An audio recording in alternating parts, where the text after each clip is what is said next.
Welcome to the Penn State Show here on DK Sports Radio. I am your host, Audrey Snyder. Happy first day of spring. Happy Penn State spring ball is back to all of you.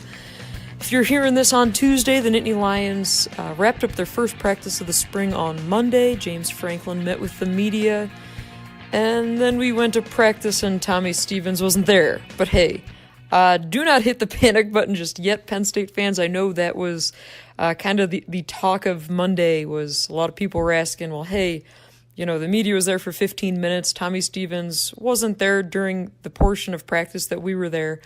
I wouldn't read into that too much, and I say that because oftentimes, kids are in and out, class schedules can conflict with practice schedules. If a kid's banged up and in the training room, it's March. I really don't think that's something to be too concerned with right now. Yes, there's always a lot of interest in Tommy Stevens. The backup quarterback is seemingly always the most interesting person on any team. But when you look at this Penn State situation, should Stevens be eligible for a graduate transfer at the end of the spring semester, which, as I reported back in the fall, was what he had told me. That was kind of the timeline that he would finish up his undergrad degree in May after the spring semester. That'll certainly be something to keep an eye on. But for now, he's definitely on campus. I've seen him walking around with my own two eyes on campus. So we'll just have to continue to monitor that kind of as spring ball progresses. But I thought James Franklin had a few interesting notes when he met with the media on Monday afternoon. And among those was the fact that he said, some players on this team, some coaches on this team had some reservations about Micah Parsons and kind of wondered during his recruitment what needed to be said or done for kind of this to be enough is enough. And it's something that I wrote about on Monday. And, I thought that was a really telling comment for Franklin, the fact that he just came out and said that, people within this program essentially had reservations about Micah Parsons. And Penn State isn't alone here. This is a kid whose behavior, especially on social media, kind of scared away some schools, to say the least. But, you look at it and everything surrounding Parsons so far at Penn State has been very positive. Penn State is willing to go out there, pursue a kid like this, not only because he's an in-state guy, but also because you look at him, what he can do to help your team. Middle linebacker is certainly a glaring area of need, a big issue right there for them. So you go after this guy and you say, you know what? If it works out, you have a chance to really land a special player who can help take your program to that next level, or at least, in Penn State's case, continue to kind of keep Penn State where it is right now on the up and up. So, Franklin did say that since Parsons has been here, which was very similar to what Dwight Galt said at the end of winter workouts when he had his media session, that there haven't been any reservations with Parsons since he's gotten here in January. So that is certainly a positive note. Teammates, have certainly warmed up to him. The coaching staff hasn't had any issues with him. He's been working very hard from everything they've said, everything I've heard.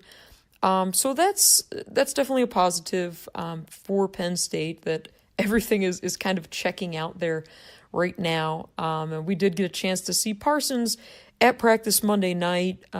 Really didn't do much more from what the media saw than really stretching, a little bit of special teams work, a little bit of positional drills, and then our 15 or so minute window was up. So really couldn't glean any insight into that other than the fact that he, of course, is wearing number 11. As many Penn State fans will remember that as the number from LeVar Arrington. So, all in all, I think it's off to a good start here for Parsons, but this is really where we're going to find out just how this position switch to middle linebacker will go for him. This is a spot that he hasn't played before. They know he can play defensive end, which is why you kind of, take this risk, this leap of faith in the spring to try and figure out what else he can do to help this team. But Jake Cooper is another guy to keep an eye on in that middle linebacker race. Franklin said, Cooper's waited a long time for this. This is a kid who came in, played early on, dealt with injuries, which have really hampered him the past couple years. So don't sleep on him. Definitely think about him in this race. Of course, Ellis Brooks will be another guy.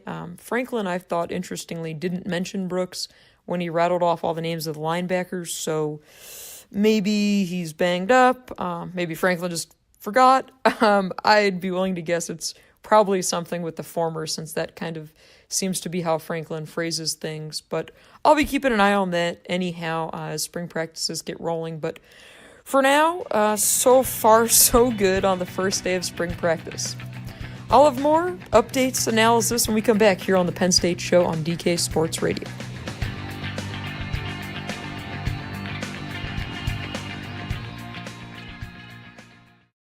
Mike Lang here reminding you it's hockey season, and Lions Pride has everything Penn State for every Penn Stater. Oh, hallelujah, Hollywood. They have a wide selection of hockey hats, t-shirts, jerseys, and hoodies. Lions Pride is your one-stop Penn State shop for the Nittany Lion hockey fan in your family. Get in the fast lane, Grandma, and stop by our store at 112 East College Avenue before or after the games at Bakula Arena, or shop online 24/7 at lions-pride.com. Lions Pride, everything Penn State for every Penn Stater.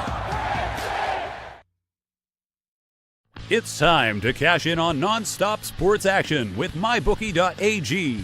They have in-game live betting on nearly every sporting event, plus MyBookie.ag will match your deposit with a bonus up to 100%. With decades of expertise and no-hassle payouts, you'll experience the greatest customer service in the business, guaranteed.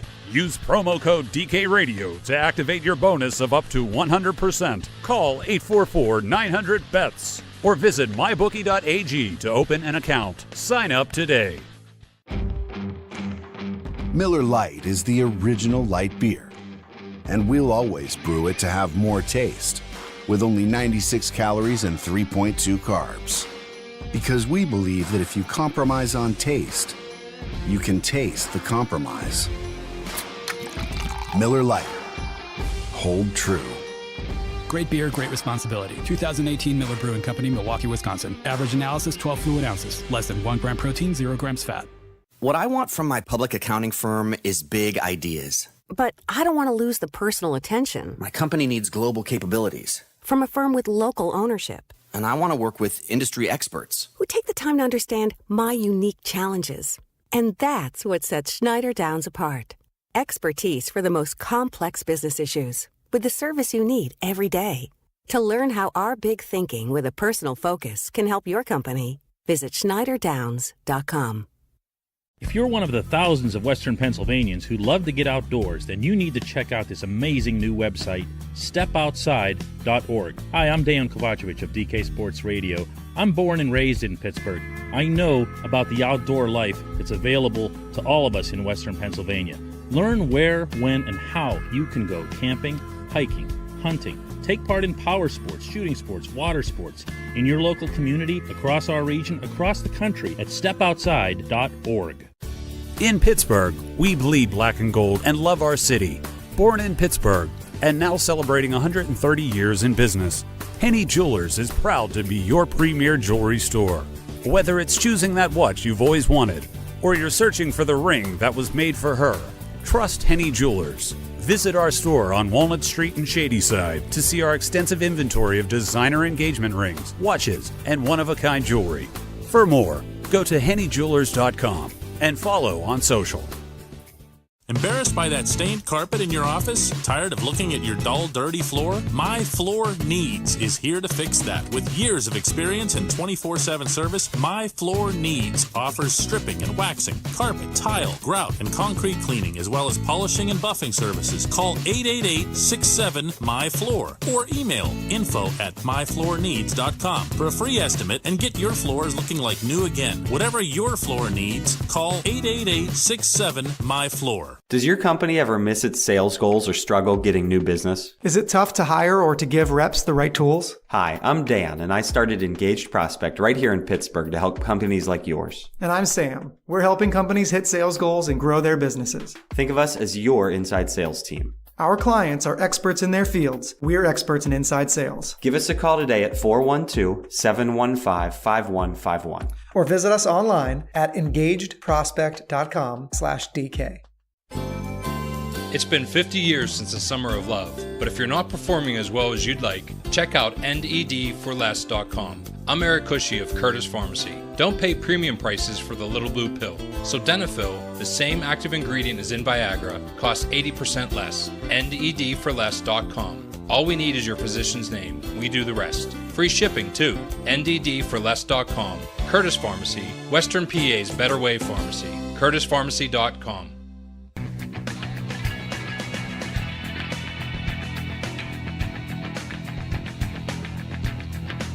Welcome back to the Penn State Show here on DK Sports Radio. I am Audrey Snyder, and spring ball certainly is rolling, as is Pro Day. Penn State will hold their Pro Day today, Tuesday, over in Holuba Hall, and the Nittany Lions have probably one of the larger, if not maybe the largest, contingents that I can recall participating in today's Pro Day. Of course, you have all of kind of the usual suspects, the guys who competed at the Combine a few weeks ago. Of course, I fully expect that Tuesday will be Saquon Barkley mania. I would anticipate a lot of national reporters here. Probably some sort of national TV outlet would be here. I know NFL Network was here when Christian Hackenberg had his Pro Day a couple years ago, so gotta imagine it will be a complete circus over in Holuba Hall, and I will have plenty of coverage from that coming, of course, on the site tomorrow as well. But I think the interesting thing, and I know I've mentioned it before with this Penn State class, is kind of the depth in this draft class for Penn State. You know, James Franklin singled out Christian Campbell on Monday at his news conference and said that, you know, he thinks Campbell will test pretty well on Tuesday. And based off the numbers that are posted in Penn State's weight room up on the board, Campbell, I believe, if memory serves correct, had the highest vertical leap on the team, and I also believe he had one of the better, if not maybe the best, broad jumps. So, you know, you kind of look at testing numbers, and as Penn State proved in the Combine that their testing numbers are pretty legit, you got to think that Campbell will probably test pretty well tomorrow. We'll also see Deshaun Hamilton run. Hamilton was at practice Monday night, just, you know, observing from the side. So he didn't run at the Combine. He said it was because of the fact that he had competed at the East-West Shrine game and then at the Senior Bowl where he was a late add. So it was kind of a lot of wear and tear in a short amount of time after the season for him. So we'll see him run on Tuesday. And interestingly enough, James Franklin said that despite all of the national praise for Saquon Barkley's performance at the Combine, despite, you know, the testing numbers that had Barkley pegged as that, you know, best workout warrior in multiple events, Franklin said he thought it was a very average Combine for Saquon Barkley. Now, Barkley said last week in Harrisburg, when it was his day at the Capitol, that he was not planning on running again at Penn State, that, you know, he was just going to let his 40 time at the Combine kind of be that and be done. But he also said, he kind of left the door open and said, but if his competitive juices got flowing, maybe he would run. Perhaps James Franklin has done enough to maybe inspire Barkley to run on Tuesday. Certainly at this point, there's really not anything for Barkley to prove in that regard. But we'll have to see if he runs or if he doesn't. Either way, I mean, this is a guy who's going to garner a lot of attention. One of the other things off the beaten path that popped up this past weekend, while I was watching wrestling on Saturday, Saquon Barkley's going to be a dad per social media. His girlfriend had a post on Instagram that he and his girlfriend are expecting a baby at some point in April, so maybe before the draft. Hopefully for his sake, not during the draft. I'm not sure, but that's something that I'm sure will be discussed this week when Barkley meets at the media after the Combine. After Pro Day, rather. All of these events just keep running into each other. But it should be an interesting day just to kind of see some of these numbers that Penn State players put up, but also it's good to touch base with them. And one of the things I'm planning on writing this week, after I talk to so many of these guys, and by the way, I think Seed Blacknall has a shot to test pretty well here as well. I mean, this is a wide receiver who wasn't invited to the Combine, wasn't at any of the postseason showcase events, but has been one of the team's top workout performers during his time here. So I think Blacknall could perform well, but as an aside to that, I think you just kind of look at what these guys, listen to them, what they're saying, and I always find that you can glean some insight as to who they think is going to fill, the spots that they leave behind on this Penn State roster. So that's something that I look forward to writing this week and just checking in with them and saying, okay, well, you told me this about this player before who you think could step in. What have you seen since then? Because so many of these guys, and I think that's, of course, kind of the unique thing with college sports, right, is that everybody is basically living together, dining together. Some of them are going to class together, going to practice together. They're with each other nonstop. So when they move on and start training for the draft, a lot of these ties don't just end. They don't just get severed, kind of like some ties presumably would, with free agency in the NFL, where these, guys are adults and they're moving on and, have families and these sorts of things, where college is different in that regard, that so many of these kids are still in, group messages, they're on Snapchat together, all these other things. So they're still kind of connected that way. So I'm curious to see how much insight a guy like Jason Kabinda has potentially had if he's had any interaction with Micah Parsons. Of course, their times here didn't overlap, but I'm sure if somebody reaches out with a text, Parsons to Kabinda or whoever, they're probably going to respond and give them insight on the position. So curious to see how that goes with Pro Day. And one last note about spring practice before I wrap it up here on the Penn State show. We did get a chance to see Penn State's punt returners, or at least the guys who were in the mix for the time being at the punt and kick return positions. During Monday's workout, Penn State had John Reed, who's back healthy. They had Reed back there. They also had running back Mark Allen, wide receiver DeAndre Tompkins, receiver KJ Hamler, and wide receiver / baseball player Mac Hippenhammer was also back there with them as well, fielding punts. They had the boxing gloves on when they were back there, which we did see. Penn State took the same approach actually last August during fall camp when Charles Huff was the special teams coordinator, working on focus, working on catching the ball, all those sorts of things. And we also saw running back Miles Sanders and wide receiver Brandon Polk were back working as kick returners. Again, take it with a grain of salt. It's one spring practice, but for me, the punt return situation and the kick return, these seem very much like the likely options just because, Sanders and Polk have experience as kick returners, and you look at the punt return options, everyone there is someone who has worked in that capacity at some point in their collegiate career. So to me, it really makes a lot of sense. We will see what transpires at Pro Day at the next week of spring practice. This is always the time of year where things start heating up again. So usually recruiting picks up again around this time as well. So I'm expecting that there won't be any shortage of news here. Until then, this has been Audrey Snyder, and you've been listening to the Penn State Show here on DK Sports Radio.